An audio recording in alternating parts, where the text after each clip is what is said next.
Hi all welcome to சமையலறை. மாட்டுப் பொங்கல் அன்னைக்கு நம்ம கிச்சனில் என்ன மெனுன்னு பார்த்தீங்கன்னா சக்கரை பொங்கல். அப்புறம் எல்லா காய்கறியும் போட்டு அவியல் பண்ணியிருந்தோம்.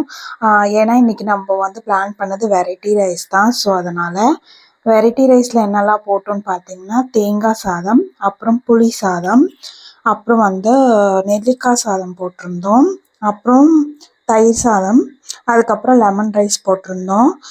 ஆர்டர் பண்ண எல்லாருக்குமே பேக் பண்ணிவிட்டு அதுக்கப்புறம் நாங்களும் சாப்பிட்டோம். அப்புறம் ஸ்பெஷலாக பருப்பு வடையும் போட்டிருந்தோம். அவ்வளோதான் மெனு. நெக்ஸ்ட் வீடியோவில் பார்க்கலாம். Tata bye.